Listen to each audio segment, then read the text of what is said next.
Hello दोस्तों, कैसे हैं आप लोग। मैं हूं आपकी दोस्त और आप सभी का स्वागत करती हूं आपके अपने यूट्यूब चैनल पीपीएससी के योद्धा में। तो जैसा कि आप सभी जानते हैं कि हमारा एनसीईआरटी सीरीज चल रहा है, तो इस सीरीज को आगे बढ़ाते हुए मैं आप सभी के लिए क्लास 7th एनसीईआरटी पॉलिटी का चैप्टर 3 का पार्ट 1 लेकर आई हूं। तो इस पार्ट को स्टार्ट करने से पहले मेरा आप सभी से एक रिक्वेस्ट है कि अगर आप मेरे चैनल पे पहली बार आए हैं तो मेरे चैनल को सब्सक्राइब कीजिए। मेरी वीडियोस अच्छी लगती हैं तो मेरे वीडियोस को लाइक कीजिए और उन्हें शेयर करना ना भूलिए दोस्तों। तो चलिए आज का वीडियो स्टार्ट करते हैं। तो आज का जो हमारा चैप्टर है दोस्तों वो 3rd है और इसका नाम है राज्य शासन कैसे काम करती है। तो इसके बारे में हम राज्य के शासन के बारे में इस चैप्टर में पढ़ने वाले हैं। जैसे कि आप सभी को पता है कि हम जब क्लास 6 का चैप्टर पढ़ रहे थे उसमें हमने शासन के 3 स्तर देखे थे, एक केंद्र लेवल पे, एक राज्य लेवल पे, एक स्थानीय लेवल पे। तो स्थानीय लेवल पे तो हमने देख लिया था कि स्थानीय लेवल पे शासन किस प्रकार से किया जाता है, उसमें किस प्रकार से कार्य होते हैं, सरपंच का क्या कार्य होता है, मुखिया का क्या कार्य होता है, साथ ही सचिव का क्या कार्य होता है ना, इसमें किस प्रकार से जो है कार्य करते हैं, विकास कार्य किस प्रकार से किया जाता है, ये सब के बारे में हमने पढ़ लिया था। लेकिन इस चैप्टर के अंतर्गत हम पढ़ेंगे कि आज जो है शासन किस प्रकार से करती है ना, और लोकतंत्र में राज्य का शासन किस तरह से किया जाता है, विधानसभा सदस्य और मंत्रियों की क्या भूमिका होती है इसमें, और लोक शासन के सामने अपने विचार कैसे रखते हैं। तो जो राज्य में जो शासन किया जाता है, जो विधायक चुन के जाते हैं, जो एमएलए चुन के जाते हैं लोगों के द्वारा, वो लोगों के लिए किस प्रकार से कार्य करते हैं, लोगों की जो है दिक्कतों को जो है सभा में कैसे रखते हैं और उनकी मांगों को किस तरह से जो है पूरा किया जाता है, इन सभी के बारे में हम इस चैप्टर में पढ़ने वाले हैं। तो आइए इसको स्टार्ट करते हैं दोस्तों। तो इस चैप्टर को पहले हम चित्रकथा के माध्यम से स्टार्ट करेंगे और समझने की कोशिश करें कि राज्य सरकार की क्या भूमिका होती है, वो कार्य जो है किस प्रकार से करती है। तो यहाँ पे 2 बच्चियाँ दिख रही हैं आपको जो अखबार पढ़ रही हैं। तो उसी में जो है कह रही हैं कि देखिए यहाँ पे लिखा है कि अपने राज्य में पानी की कमी है और बहुत से लोग जो है बीमार पड़ रहे हैं। तो ये जो अखबार पढ़ रही है, अखबार में लिखा हुआ है कि जो उनके राज्य में जो है पानी की कमी की वजह से बहुत लोग बीमार पड़ रहे हैं, है ना। तो कई गांवों में लोग जो है गंदा पानी पीते जो है बीमार पड़ गए हैं। नली नाले और तालाब भी सूख गए हैं। बुरी तरह से प्रभावित हुए इलाकों में गांव के लोग दूर दूर से पानी लेकर आ रहे हैं। साथ ही जो है इतना तक हो गया है कि वहाँ के गांव के नली नाले भी सूख गए हैं, तालाब भी सूख गई हैं और उन्हें पानी भी दूसरी जगह से बहुत दूर से लाना पड़ रहा है ना। जिसका मुख्यालय जो है, जिस गाँव के बारे में ये लोग बात कर रहे हैं उसका मुख्यालय जो है पतालपुरम में जो है लोगों को 3 दिन में एक बार जो है पानी की सप्लाई दी जाती है। तो जहाँ पे जो है पानी की इतनी किल्लत होने के बाद है कि 3 दिन के अंदर जो है 1 दिन को पानी की सप्लाई वहाँ पे दी जाती है ना। यहाँ का जिला चिकित्सालय मरीजों से अटा पड़ा है और इनमें बड़ी संख्या में हैजा पीड़ित जो है बच्चे हैं। और तो पानी की कमी की वजह से जो लोगों में बीमारियाँ फैली वो हैजा हो गई दोस्तों, है ना। तो आगे देखते हैं दोस्तों कि क्या होता है। ये दोनों बच्चियाँ जो है टीवी पर समाचार देख रही होती हैं और उन्हीं में जो है कहती है कि टीवी पर जो है समाचार में बताया जा रहा है कि हैजा से 10 लोगों की मृत्यु हो गई है। ऐसा क्या हो सकता है। ये लोग कह रहे हैं क्या पानी की कमी से रोग हो सकता है और हैजा की वजह से भी लोग मर सकते हैं। तो ये एक जो दूसरी बच्ची है वो बोल रही है क्या पता, बस मुझे ना हो जाए यह बीमारी, है ना। बोल रही है कि मुझे नहीं पता है कि ऐसा हो सकता है कि नहीं हो सकता है, बस मैं मना रही हूँ भगवान से कि ये बीमारी मुझे ना हो जाए, है ना। तो ये लोग भी जो है अपने स्वास्थ्य को लेकर चिंतित हैं। अब यही लड़कियां जो है बाहर जा रही होती हैं तो एक लड़की कहती है कि मेरी मम्मी ने मुझे बाज़ार के जो है ठंडे पीने से जो है मना किया है ना। आज मुझे सुबह सुबह उन्होंने अपना एक भाषण मुझे सुना दिया। मुझे अपनी सेहत की जिम्मेदारी संभालनी चाहिए सिरीन, है ना। तो वो कह रही है कि जब मैं बाहर आ रही थी तो मेरी मम्मी ने एक लंबा चौड़ा भाषण दे दिया कि तुम जो है बाहर का ठंडा पानी नहीं पीना है तुम्हें अपने स्वास्थ्य के लिए, है ना। तो वही बच्चों को तो जो है भाषण ही लगता है, लेकिन माता पिता जो है अपने बच्चे की सेहत को लेकर चिंतित होते हैं, इसलिए जो है बच्चों को बताते हैं कि ये क्या काम करना चाहिए तुम्हें, क्या नहीं करना चाहिए, है ना। आगे क्या कह रही है, आगे जब जाती हैं लोग तो जाते जाते जो है एक पुलिस महिला अधिकारी मिल जाती है। वो इन्हें कहती है कि रुक जाओ। अब आइए देखते हैं कि ये पुलिस महिला अधिकारी इनको क्यों रोकती है ना। महिला अधिकारी इनको रोकने के बाद कहती है कि सड़क जो है रैली के कारण जो है बंद है ना। रैली वालों ने विधायक के घर का घेराव कर लिया है। तो बच्चियाँ सुनती हैं तो बच्चियों ने कहा कि सचमुच, लेकिन ऐसा क्यों, उन्होंने कुछ कर दिया है क्या। तो ये बच्चियाँ जो हैं पुलिस अधिकारी से पूछती है, महिला पुलिस अधिकारी से, कि ऐसा घेराव क्यों किया है, उन्होंने कुछ कर दिया है क्या। तो ये बोलते हैं कि हाँ, ये लोग उस काम पर गुस्सा दिखा रहे हैं जो उन्होंने नहीं किया है ना। ये महिला जो है हंसते हुए बोलती है कि ये लोग उस काम के लिए गुस्सा दिखा रहे हैं जो है विधायक ने नहीं किया है। तो तभी इनको मतलब एक बहुत ही हुस्ट-फुस्ट आवाज़ में कुछ भाषण देते हुए एक व्यक्ति का आवाज़ सुनाई पड़ता है ना? ये बोल रहा होता है कि और हम यह माँग करते हैं कि अधिकारी तुरंत स्वास्थ्य की स्थिति पर नियंत्रण पाने के लिए कदम उठाएँ, है ना? हमारे विधायक को इसकी ज़िम्मेदारी लेनी पड़ेगी। इस तरह की जो है बातें एक पुरुष द्वारा किया जा रहा है। तो ये लोग सुन के कहते हैं कि कैसी ऊँची आवाज़ है ये? इनकी कोई नेता-वेता हैं क्या? तो एक जो है दोनों बच्चियों में से एक बच्ची बोल रही है कि ये कैसी आवाज़ है? इतनी ऊँची आवाज़ में बोल रहे हैं, ये कोई नेता-वेता हैं क्या? तो वहीं पे जो उसकी साथ जो उसकी दोस्त थी उसने कहा कि हाँ, शायद मैंने इन्हें जो है टीवी पर देखा है, ये विरोधी दल के नेता हैं। तो चित्रकथा के माध्यम से हमने समझा कि जो है बुरी स्थिति होने के कारण विधायक के घर का घेराव हो रहा है। उससे मांग की जा रही है कि जो ये स्थिति है उसको जो है सुधारने के लिए जल्द से जल्द कदम उठाइए, है ना? तो अगला जो हमारा टॉपिक है कि विधायक कौन होते हैं, तो इसके बारे में हम पढ़ेंगे कि विधायक कौन होते हैं। आइए देखते हैं इसको। यहाँ पे कहा जा रहा है कि उपरोक्त भाग में आपने जो है पतालपुरम की कुछ घटनाओं के बारे में पढ़ा, है ना? अब शायद जिला अधिकारी, जो है चिकित्सा अधिकारी जैसे अधिकारियों के नाम से परिचित होंगे, परंतु क्या आप विधायक और विधानसभा के बारे में जानते हैं, है ना? क्या आप अपने क्षेत्र के विधायक यानी कि एमएलए के से परिचित है कि आपके जो है क्षेत्र में एमएलए कौन है ना? तो विधानसभा क्या होती है और उसमें जो है उसमें जो है विधायक कौन होते हैं, इसके बारे में हम देखते हैं। तो विधानसभा सदस्य को जो है विधायक यानी कि एमएलए के नाम से जानते हैं, जिसका जो है जिसको जो है मेंबर ऑफ लेजिस्लेटिव असेंबली भी कहा जाता है ना? और एमएलए जो है किसके द्वारा चुने जाते हैं दोस्तों? तो एमएलए जो है जनता के द्वारा चुने जाते हैं। एमएलए जो है जनता द्वारा चुने जाते हैं और फिर वे लेजिस्लेटिव असेंबली में मेंबर यानी कि विधानसभा में सदस्य बनकर जाते हैं और वहाँ पे जाने के बाद वहाँ जो है सरकार बनाते हैं ना? तो इस प्रकार से हम कह सकते हैं कि जो है विधायक जनता का प्रतिनिधित्व करते हैं। जनता जो है अपने लिए विधायक को चुनती है ताकि जो हमारी प्रॉब्लम्स है वो इस विधायक के माध्यम से हम जो है बता सकें, है ना? ताकि उसका जो है कुछ निपटारा किया जाए, है ना? इसलिए जो है एमएलए को चुना जाता है जनता के द्वारा, है ना? आगे कहा जा रहा है कि भारत के जो है हर राज्य में एक विधानसभा होती है। हर राज्य कई निर्वाचन क्षेत्रों में बटा हुआ होता है। उदाहरण के लिए देखें यहाँ पे कि हिमाचल प्रदेश 68 जो है निर्वाचन क्षेत्रों में बटा हुआ है।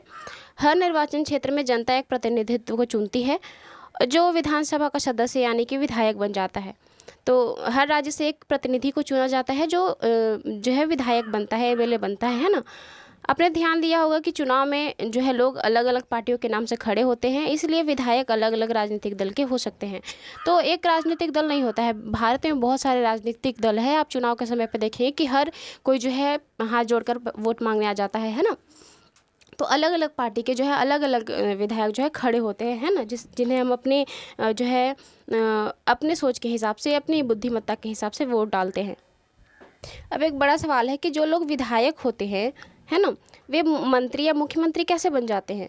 जिस राजनीतिक दल के विधायक आधे से अधिक निर्वाचन क्षेत्र जीत जाते हैं, उस क्षेत्र में उस दल को बहुमत माना जाता है। तो जहाँ पे मेजॉरिटी की सरकार होती है, जहाँ पे बहुमत जिसका ज़्यादा होता है, उसी को जो है वह उसी की सरकार बनती है ना?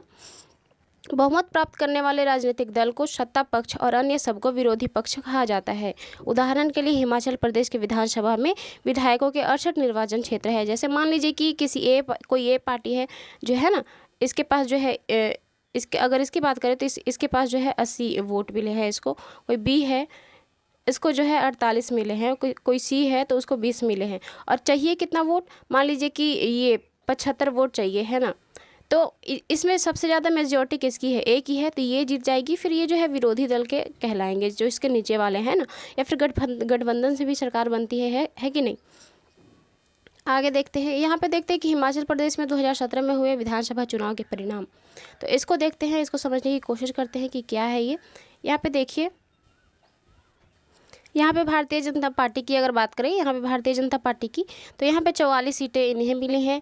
और जो इंडियन नेशनल कांग्रेस है उन्हें 21, कम्युनिस्ट पार्टी ऑफ इंडिया उन्हें 1 और निर्दलीय जो है उनको 2 मिली है। तो यहाँ पे मेजॉरिटी ज़्यादा किसकी है? बीजेपी की है ना? तो यहाँ पे जो है बीजेपी की मेजॉरिटी ज़्यादा है, इसलिए सरकार भी बीजेपी की बनेगी। और बाकी जो है निर्दलीय के रूप में आएंगे। या फिर अब इंडियन नेशनल कांग्रेस की बात करें, है ना? तो इस तरीके से जो है चुनाव में जो है निर्णय लिया जाता है। विभिन्न राजनीतिक दलों के उम्मीदवारों ने 2017 का विधानसभा चुनाव जीता और वे विधायक बन गए। विधानसभा के कुल विधायकों की संख्या 68 है। इसलिए बहुमत प्राप्त करने वाले की किसी भी राजनीतिक दल को 34 से अधिक विधायकों की आवश्यकता होगी। भारतीय जनता पार्टी 44 जो है विधायक होने के कारण उन्हें बहुमत मिल गया और वे सत्ताधारी दल का सदस्य बन गई, है ना। अन्य सब विधायक विरोधी दल के सदस्य बन गए। इस उदाहरण के लिए इंडियन नेशनल कांग्रेस मुख्य विरोधी दल बनी, क्योंकि भारतीय जनता पार्टी के पास सबसे ज़्यादा अगर बहुमत बोले तो इसी के पास थी, है ना। विरोधी पक्ष में कुछ अन्य पार्टियां भी थी और कुछ निर्दलीय उम्मीदवार भी थे जो चुनाव जीतकर आए थे। तो हमने देखा कि जिसकी जो है संख्या ज़्यादा थी उसकी सरकार बनी यहाँ पे, और जो उसके बाद जिसकी संख्या ज़्यादा है वो जो है विपक्षी दल कहलाते हैं, है ना।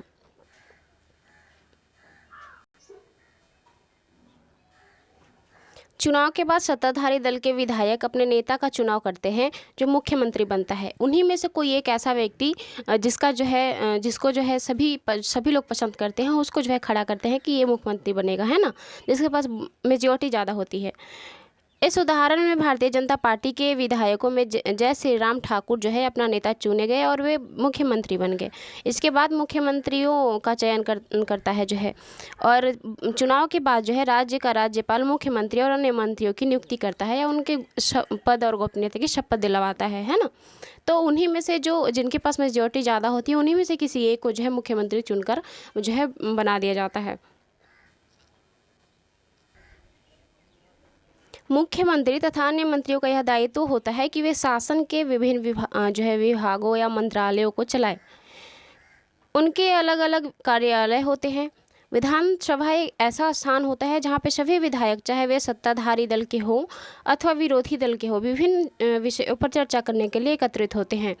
इस तरह कुछ विधायकों की दोहरी जिम्मेदारी हो जाती है, एक विधायक के रूप में दूसरी मंत्री के रूप में भी उन्हें जो है वहाँ पे कार्य करना पड़ता है। तो जो है विधानसभा में कौन लोग होते हैं, वैसे लोग जो सत्ता में है, सत्ताधारी दल के भी होते हैं और विरोधी दल दोनों होते हैं, है ना।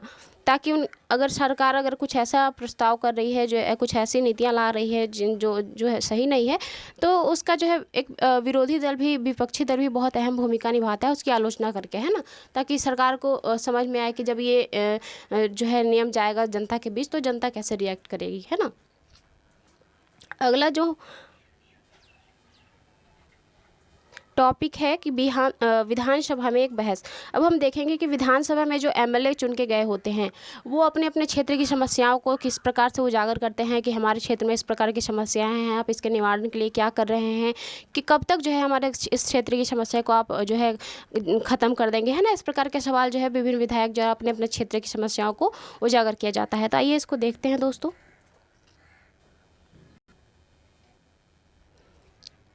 आफरीन सुजाता और उनके विद्यालय के कई अन्य विद्यार्थियों ने विधानसभा देखने के लिए राजधानी की यात्रा की, है ना। विधानसभा एक अत्यंत भव्य तथा प्रभावशाली भवन होते हैं। बच्चे बहुत उत्सुक थे। जो है सुरक्षा जांच के बाद उन्हें ऊपर ले जाया गया। ऊपर एक दर्शक दीर्घ था जहां से वे नीचे के विशाल हॉल को देख सकते थे। हॉल में डिस्को की एक अनेक कतार भी लगी हुई थी। तो जो आफरीन और सुजाता के साथ अन्य बच्चे जो है विधानसभा में जो है वहाँ के कार्यों को और वो किस प्रकार से अपना कार्य करती है और उसका व्यवस्था किस प्रकार से होता है उन सब को देखने के लिए जो है गए और ये बहुत उत्सुक हैं, है ना। तो सदन में किस प्रकार से कार्यवाही होती है दोस्तों, इसको देखते हैं। यह विधानसभा उन दिनों किसी तात्कालिक समस्या पर बहस करने वाली थी। विधानसभा की बहसों में विधायक अपनी राय व्यक्त कर सकते हैं, संबंधित विषय पर प्रश्न पूछ सकते हैं या सुझाव दे सकते हैं कि सरकार को इस संबंध में और क्या करना चाहिए और इस समस्या को किस प्रकार से दूर करनी चाहिए, है ना। सदस्य इस विषय पर जो भी प्रतिक्रिया या व्यक्त करते हैं इसके बाद मंत्री प्रश्न के उत्तर देते हैं और उन्हें साथ ही आश्वासन देते हैं कि जो आपकी समस्या है उसको ज़रूर जो है उस पर कदम उठाया जाएगा, उसको दूर किया जाएगा, है ना। मुख्यमंत्री तथा अन्य मंत्रियों को निर्णय लेने होते हैं और सरकार चलानी होती है।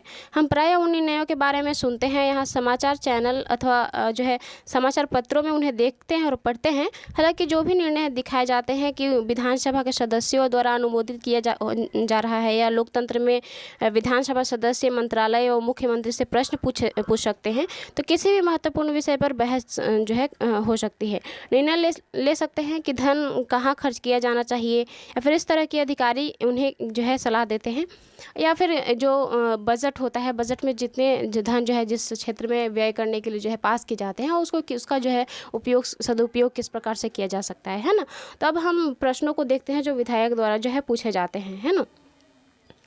तो यहाँ पे देखते हैं विधायक 1, विधायक 2, ऐसे करके जो है प्रश्न दिए गए हैं, विधायकों द्वारा पूछे गए, उनको देखते हैं।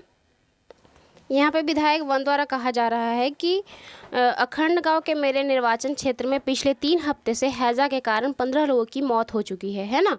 मेरे विचार में सरकार के लिए बड़ी शर्मनाक स्थिति है। वह सरकार जो अपने को प्रौद्योगिकी क्षेत्र में सर्वश्रेष्ठ घोषित कर रही है, हैजा जैसी साधारण बीमारी को रोकने में असफल रही है।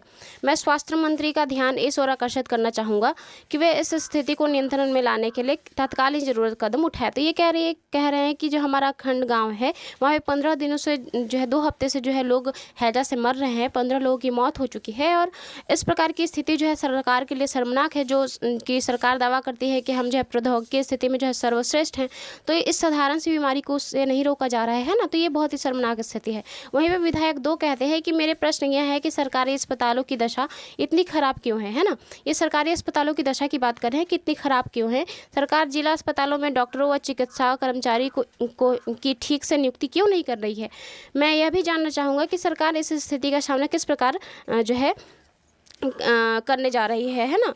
और जिसमें लोगों की बड़ी संख्या में प्रभावित भी हो रहे हैं और संख्या बढ़ती ही जा रही है। यह जो है महामारी का रूप ले चुकी है। तो ये कह रहे हैं कि जो सरकारी जो है हॉस्पिटल्स है, उनकी स्थिति जो है इतनी बुरी है, उसमें जो है ना पर्याप्त डॉक्टर्स है ना नर्स हैं। तो ये स्थिति जो है कब तक चलेगी और लोग कब तक ऐसे ही रोग से, डॉक्टर की कमी और दवाइयों की कमी से मरते रहेंगे, है ना। वहीं विधायक 3 द्वारा जो है प्रश्न किया जाता है। तो आइए देखते हैं कि इनके प्रश्न क्या हैं।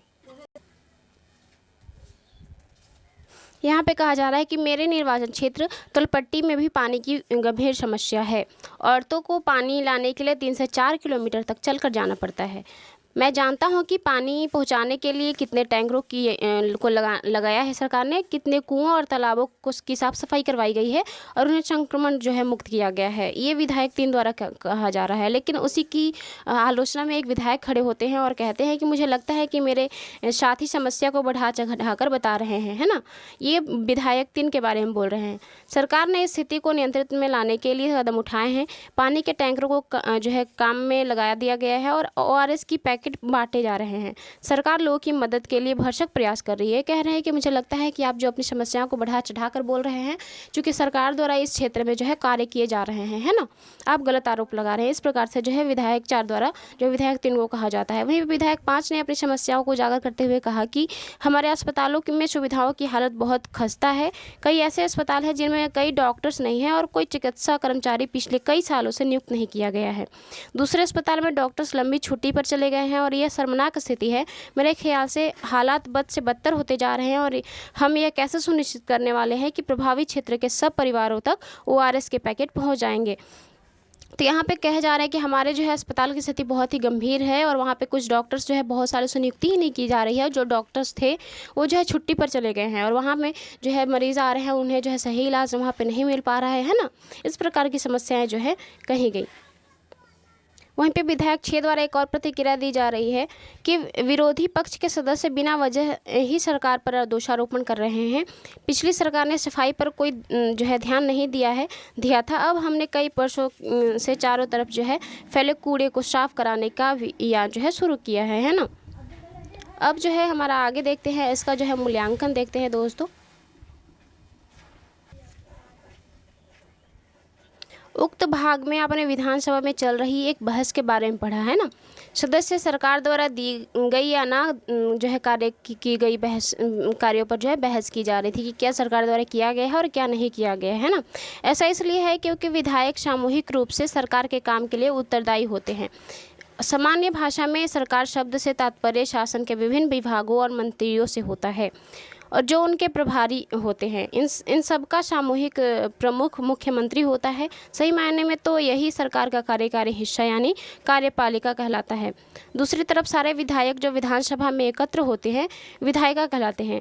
विधायक के रूप में वे सरकार के कार्यकारी हिस्से को काम में करने का अधिकार देते हैं और फिर उसके काम की जांच भी करते हैं। जैसा कि आप पाठ के प्रारंभ में पढ़ चुके हैं कि इन्हीं में से कार्यपालिका का कोई प्रमुख जो है मुख्यमंत्री बनाया जाता है। जैसा कि आपको पता है कि जिस पार्टी को बहुमत ज़्यादा मिलती है उन्हीं में से कोई एक प्रधानमंत्री चुनकर आता है ना।